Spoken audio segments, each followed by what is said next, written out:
Milton Samaddar একটি আলোচিত সমালোচিত নাম, বর্তমান সময়ের সবচাইতে ভাইরাল টপিক মিল্টন সমাদ্দার। তিনি কিন্তু মুসলিম নয়, তিনি একজন খ্রিস্টান। তিনি মুসলিম না খ্রিস্টান না হিন্দু না বৌদ্ধ সেটা আমার দেখার বিষয় না, সেটা আমার আলোচনারও বিষয় না। আমার আলোচনার বিষয় হলো মিল্টন সমাদ্দারের এই যে বৃদ্ধাশ্রম, মানবিক কাজ, যে বিষয়গুলো নিয়ে খুবই আলোচনা হচ্ছে, খুবই সমালোচনা হচ্ছে। আমি বিশ্বাস করতে চাই না, বিশ্বাস করেন আপনারা, আমি বুকে হাত দিয়ে বলতে চাই মিল্টন সমাদ্দার একজন প্রতারক, বাটপার, ঠকবাজ। তিনি একজন খারাপ লোক, তিনি একজন নিন্দিত লোক, তিনি একজন ক্রিমিনাল, তিনি একজন ক্রাইম করে। এরকম কোনো ইস্যু, এরকম কোনো কথা আমি কখনো বিশ্বাস করতে চাই না। আমি বিশ্বাস করতে চাই না, আমি বিশ্বাস করতে চাই না। কারণ সত্যিকার অর্থেই মিল্টন সমাদ্দার যদি খারাপ লোক হয়, তার ব্যাপারে যে অভিযোগগুলো উঠেছে এগুলো যদি সত্য প্রমাণিত হয়, তাহলে এই জাতির জন্য খুবই দুর্ভাগ্যজনক এবং খুবই হতাশাজনক বিষয় হবে। এটা এই জাতি লজ্জিত হবে। মানবিক কাজ, মানবিক বিষয়গুলো খুবই লজ্জিত হবে, মানবিক মানুষগুলো লজ্জিত হবে। কারণ মিল্টন সমাদ্দার একটি উদাহরণ সৃষ্টি করেছিলেন, তাকে মানুষ বিশ্বাস করেছিল, তাকে মানুষ কোটি কোটি টাকা ডোনেট করে তাকে মানুষ সাহায্য করেছিল। তুমি মানবিক কাজ করো ভাই, তুমি মানবিক কাজ করো, আমরা তোমার সাথে আছি। মানুষ তাকে বিশ্বাস করে লক্ষ লক্ষ কোটি কোটি টাকা দিয়েছিল কাজ করার জন্য। তিনি কাজ করেছিলেনও, করেছেন, এটা আমি বিশ্বাস করি। কিন্তু তার বিরুদ্ধে যে অভিযোগটা উঠেছে, আদৌ কি সেই অভিযোগ সত্য না মিথ্যা, সেটা কিন্তু এখন খতিয়ে দেখার বিষয়। সেটা তদন্ত করা উচিত। শুধু সমাজ কল্যাণ মন্ত্রণালয় নয়, শুধু পুলিশ নয়, শুধু ডিবি নয়, শুধু র্যাব নয়, স্বয়ং বাংলাদেশের সরকারের উচ্চপদস্থ পর্যায় থেকে এটা তদন্ত করা উচিত।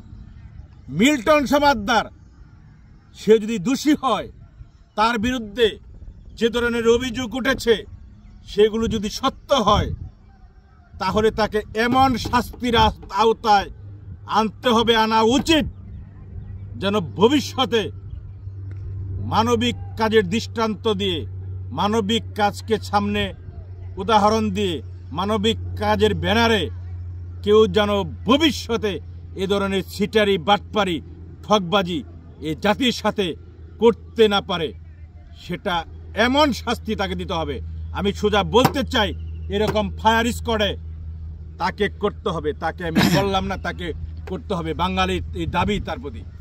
শেষ পেশ আরেকটা কথা বলতে চাই, যদি তদন্ত করে দেখা যায় মিল্টন সমাদ্দার দোষী নয়, তার বিরুদ্ধে এগুলো চক্রান্ত করা হচ্ছে, তাহলে ওই সমস্ত চক্রান্তকারীদের এমন শাস্তি দিতে হবে যেন মানবিক কাজে ভবিষ্যতে কিয়ামতের আগ পর্যন্ত কেউ বাধাদান করতে গেলে, অথবা চক্রান্ত করতে গেলে, অথবা কোনো নীল নকশা বাস্তবায়ন করতে গেলে একবার চিন্তা করে যে না, মিথ্যাভাবে কাউকে ফাঁসাইলে, মিথ্যাভাবে কোনো মানবিক কাজকে বাধাগ্রস্ত করলে, মিথ্যাভাবে কাউকে দোষারোপ করলে এমন শাস্তি পেতে হয় যেটা ইতিহাস হয়ে থাকে।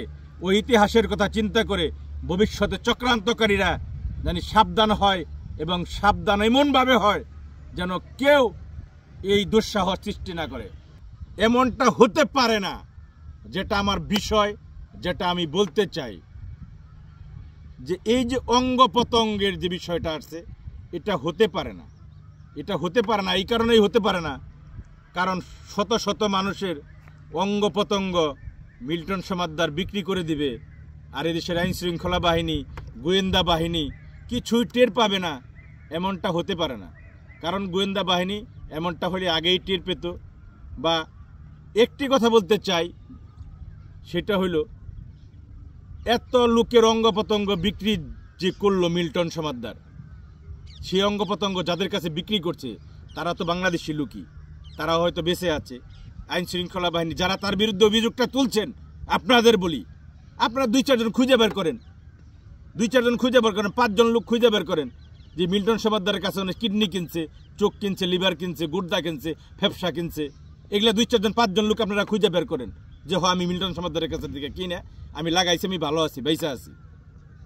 আশা করি এই কথাটা ভুল হবে। কিন্তু তার বিরুদ্ধে যে অভিযোগটা উঠছে এর পিছনে গভীর কোনো ষড়যন্ত্রও থাকতে পারে আমার ধারণা। আমি কারো পক্ষে না, কারো বিপক্ষে না, আমি মানবতার পক্ষে, আমি মানুষের পক্ষে। আমার কথা হলো কোনো মিথ্যা দিয়ে, কোনো চক্রান্ত দিয়ে মানবিক কাজ, মানবতার কাজগুলো যেন থেমে না যায়। মিল্টন সমাদ্দারের মতো আরও ক্ষুদ্র ক্ষুদ্র লোক আছে দেশে, সে হয়তো অনেক উপরে উঠে গেছে, অনেক বড় হয়ে গেছে। অনেক মানুষ আছে যারা নিরলসভাবে কাজ করে। আজকে মিল্টন সমাদ্দার যদি বাধাগ্রস্ত হয়, লাঞ্ছিত হয়, তাহলে কিন্তু ক্ষুদ্র মানুষগুলা তারা হতাশাগ্রস্ত হবে, তারা কিন্তু এই সমস্ত কাজ থেকে পিছপা হবে, উৎসাহ পাবে না, অনুপ্রাণিত হবে না। ঠিক মিল্টন সমাদ্দার যদি খারাপ লোকও হয় মনে করলেন। আবার আরেকটি কথা বলে শেষ করতে চাই, মিল্টন সমাদ্দার যদি আসলেই তার বিষয়ে যে অভিযোগগুলো উঠছে এইগুলো যদি সম্পূর্ণই সত্যি হয়, তাহলে কিন্তু লজ্জিত হবে মানবতা, লজ্জিত হবে দেশের মানুষ। মানুষ আর মানুষকে কখনোই বিশ্বাস করতে চাবে না। ভালো থাকবেন সবাই। আমার বক্তব্যটা কারো পক্ষে না, কারো বিপক্ষে না। আমার দাবি হইল সরকারের সর্বোচ্চ পর্যায় থেকে একটা তদন্ত কমিটি গঠন করা হোক। যদি মিল্টন সমাদ্দার দোষী হয়ে থাকে তাকে সর্বোচ্চ শাস্তি দেওয়া হোক, আর যদি মিল্টন সমাদ্দার দোষী না হয়ে থাকে তাকে এই অপবাদ থেকে মুক্ত করা হোক। কোনো চক্রী মহল যেন মানবতার কাজে, মানবিক কাজে বাধাগ্রস্ত না করতে পারে, সেদিকে সবাই সচেষ্ট থাকবেন। আমরা বাঙালি, আমাদের দ্বারা সবই সম্ভব। পরিশেষে এই কথাটা এই কারণেই বললাম, কারণ আমরা বাঙালি, আমাদের মধ্যে লোভটা একটু বেশি, আমরা লোভী, এটা স্বীকার করার জন্যই। আমাদের দ্বারা সব কিছুই সম্ভব। ভালো থাকবেন সবাই। ভিডিওটা ভালো লাগলে শেয়ার করেন, ভালো না লাগলে শেয়ার করার দরকার নেই। ভালো থাকবেন সবাই। আসসালামু আলাইকুম। আবার দেখা হবে অন্য কোনো ভিডিওতে। মহান রব্বুল আলামিন তার সকল সৃষ্টিকে তিনি হেফাজত করুক। আমিন।